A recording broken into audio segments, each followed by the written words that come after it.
What's up guys, in this video I will outline a weak strategy for how you and I can become more effective, more productive persons. Now this is all based on Tim Ferriss, best productivity tips, a massively successful entrepreneur in so many fields. And we are gonna apply his tips through the framework of the book The First 20 Hours by Josh Kaufman, where he has really digged into how you develop new skills in the most effective way. Through breaking down the tips, applying those tips in his framework, this package will lead us to a more productive and effective state. I promise you that. Otherwise, you can shoot me. Skill, you say? Yes, productivity, being effective, that's a skill. We need to realize that this is a learned and learnable skill. Drucker makes the point that in his 45 or whatever it was, decades of experience, he had never seen a natural, effective leader or executive. It's always learned, and we learn it the same way we learn anything. Practice, practice, practice. First off, we need to understand the concepts that we are playing with here. Productivity, efficiency, and effectiveness. Productivity is just output divided in input. So if we are increasing our productivity, that means that the output in relation to the time we put into it is increasing. And when it comes to efficiency, it's a matter of how well we are actually doing these things. Like if I'm writing a text and I keep thinking of 10,000 other stuff, compared to writing a text and only focusing on that, I'm doing that thing really well if that's the only thing I'm thinking about. Hence, I have high efficiency. And effectiveness is a matter of choosing the right things to work on. I mean, perhaps that text I'm writing is not the thing I should be doing at all. Maybe that has a suboptimal outcome compared to editing this video of mine. So basically we need a system for identifying these right key things that we need to focus on, and then with a high efficiency work on these things. But so this whole productivity focus is not something new to me. I've been trying it out before, but I always go back to this unproductive state. Looking at my phone, multitasking, I never seem to get this habit really established. I stumbled across this video, The First 20 Hours by Josh Kaufman. If you put 20 hours of focused, deliberate practice into that thing, you will be astounded at how good you are. It's not like you can just start fiddling around for about 20 hours and expect these massive improvements. There's a way to practice intelligently. So I thought, why not apply this on productivity? His framework can be broken down to 4 core steps. Deconstruct the skill into the smallest possible sub-skills. Learn just enough to practice intelligently and self-correct during practice. Remove physical, mental, and emotional barriers that get in the way of practice. Practice the most important sub-skill with feedback for at least 20 hours. So let's walk through them and implement Tim Ferriss productivity tips in this framework so we have a great setup for learning these skills. Number 1. Decide exactly what you want to be able to do when you're done, and then look into the skill and break it down into smaller and smaller pieces. Most of the things that we think of as skills are actually big bundles of skills that require all sorts of different things. The more you can break apart the skill, the more you're able to decide what are the parts of this skill that will actually help me get to what I want, and then you can practice those first. And if you practice the most important things first, you'll be able to improve your performance in the least amount of time possible. As you know, there are thousands of tips out there for how to be productive. What I've done is focused in on what Tim Ferriss recommends. I mean, he does have a good proven record of this working. And the 2 things that seem to make all the difference is 2 laws. The Pareto principle and Parkinson's law. These 2 laws are what we are gonna apply. And they go like this. Limit tasks to the important ones and shorten work time. The 80-20 principle, the Pareto principle. Shorten work time to limit tasks to the important. Parkinson's law. Parkinson's law dictates that a task will swell in perceived importance and complexity in relation to the time allowed for its completion. It is the magic of the imminent deadline. If I give you 24 hours to complete a project, the time pressure forces you to focus on execution, and you have no choice but to do only the bare essentials. And he highlights the importance of using these two laws together in symbiosis. Identify the few critical tasks that contribute the most and schedule them with clearly defined short deadlines. Now this came from his book The 4-Hour Workweek, but what I also picked up from one of his YouTube videos when he was asked what is the most productive things we can do, he outlined 3 questions that we can use to identify the most important things that we need to be doing. And the questions are: which one of these, if accomplished, would make everything else easier or irrelevant? Number 2, which one of these would leave me satisfied with my entire day if it was the only thing I accomplished on this list today? And then last, which one of these will create more time for me next week, or more time for other people, for that matter? So that's what we're going to do to identify the most important tasks. And when it comes to shortened work time, we are going to use the Pomodoro principle, working in 25 to 50 minute sessions, using an app or just a regular watch. But we are going to use that window to do only one thing. But before we start that session, it means we need to have a clearly defined outcome of what we want to accomplish. I need to get this done in this amount of time. It forces you to execute. Now we can use different apps and tools to make this process easier. I'm using the Chrome extension called Task Timer, where I can just put in the amount of time I want. Also, this enables us to see all the accumulated sessions we've had throughout the week, because it doesn't disappear, just add another layer to it, which is super interesting and good for our measuring to see how many hours of practice we put in. So that's basically the gist of it. That's what we're going to do.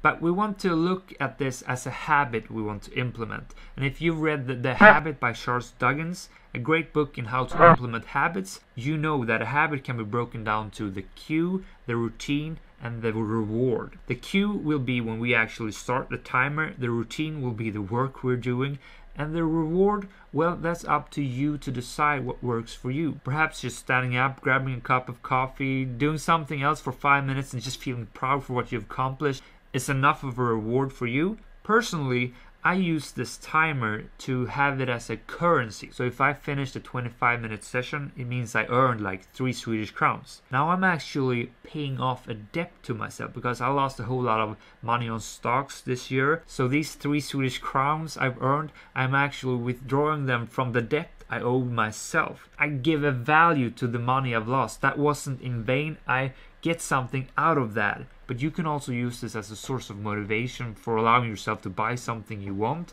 Like, oh, I've earned 100 Swedish crowns now. Now I can buy this nice food or this t-shirt or whatever. Or you can use this accumulated time like watch time, YouTube time. I get to see a movie, a funny series. Find some kind of reward that speaks to you, that gets you motivated. Because it's all about these small details to make us go through. The second is learn enough to self-correct. So get 3 to 5 resources about what it is you're trying to learn. Could be books, could be DVDs, could be courses, could be anything. But don't use those as a way to procrastinate on practice. I know I do this, right? Get like 20 books about the topic. It's like, I'm going to start learning how to program a computer when I complete these 20 books. No, that's procrastination. What you want to do is learn just enough that you can actually practice and self-correct or self-edit as you practice. So the learning becomes a way of getting better at noticing when you're making a mistake and then doing something a little different. So don't watch another productivity video this week. Have faith in these tips, focus on only implementing them and see where it takes us. Then you can start taking in different sources, developing your skill to the next level. But for now, this is all we're going to focus on. And when it comes to this self-correcting part, it's quite straightforward.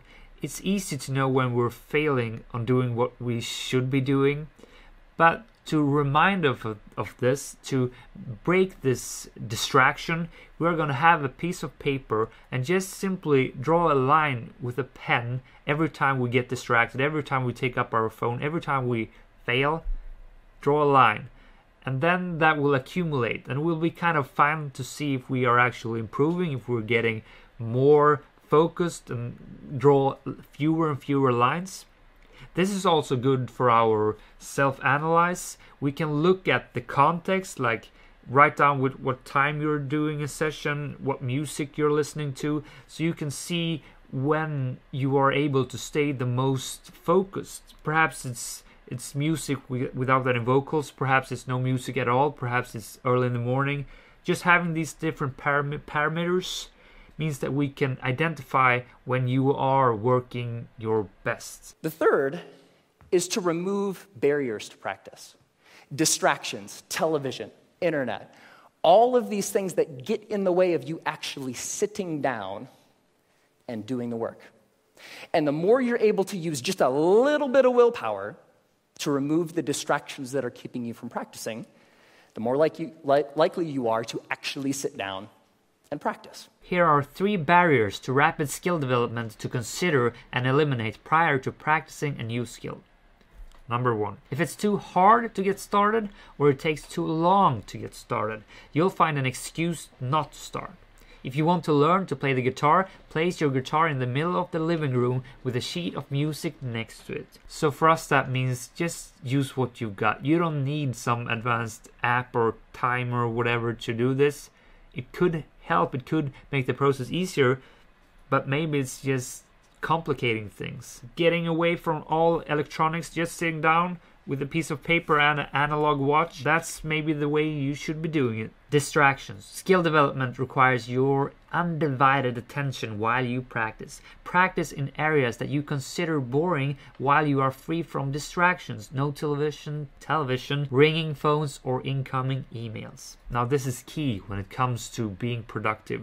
Phones, internet, all these attention-stealing things, remove them. Don't tempt yourself with things that you don't need to be tempted with if possible. Maybe you need to be working on a computer with internet. Then it's hard, but you can use apps that block. But use the tools available to make it harder. I use ad blocker to block my YouTube page, my mail and such during my work sessions. Or as I said earlier, just put yourself in an environment where nothing is available. For me, food, for instance, is a huge distraction. When I get home at the evening, I tend to just eat and eat and eat all the time, and it just steals so much focus. But it's nice, but it's not going to work. But you need to identify your distractions and then make sure to remove them from your work sessions. You will fail in the beginning. You are so used to picking up your phone, to doing all these other things, multitasking all the time. Your paper with those lines, it will be so many lines there. Trust the process. It will get better.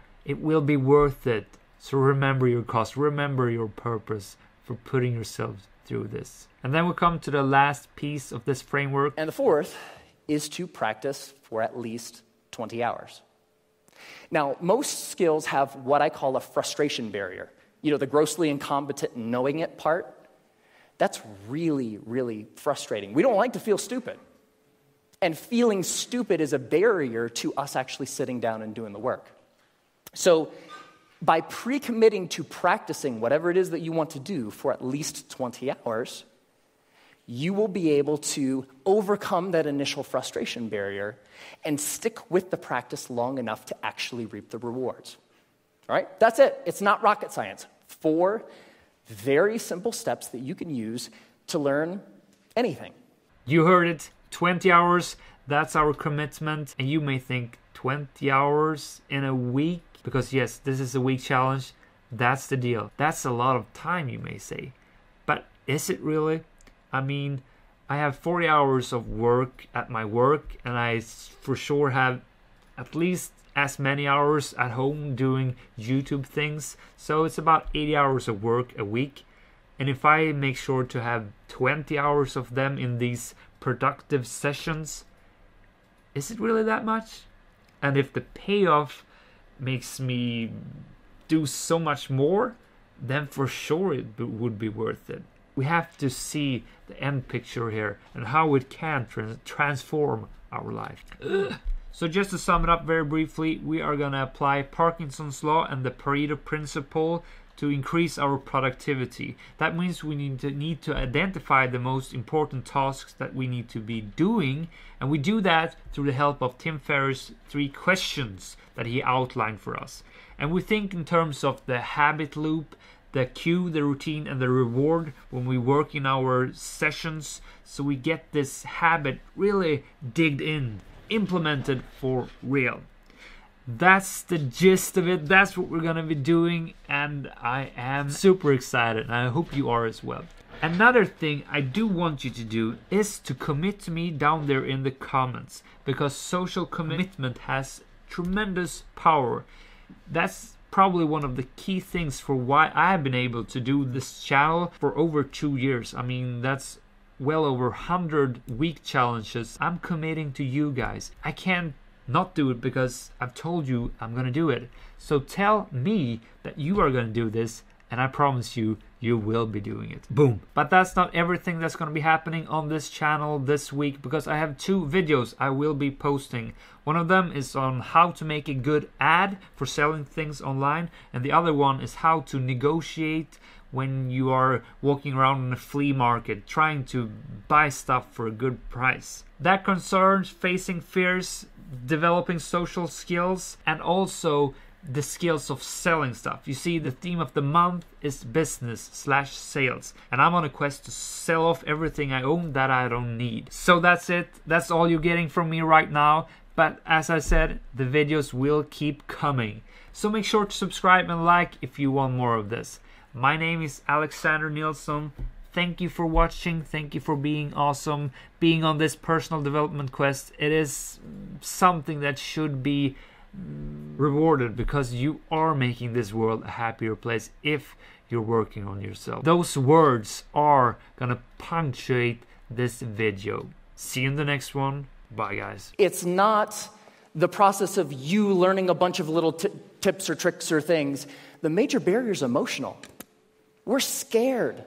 Feeling stupid doesn't feel good. In the beginning of learning anything new, you feel really stupid. So the major barrier is not intellectual, it's emotional. But put 20 hours into anything. Doesn't matter. What do you want to learn? You want to learn language? You want to learn how to cook? You want to learn how to draw? What turns you on? What lights you up? Go out and do that thing. It only takes 20 hours. Trust me. Really? Am I trustworthy?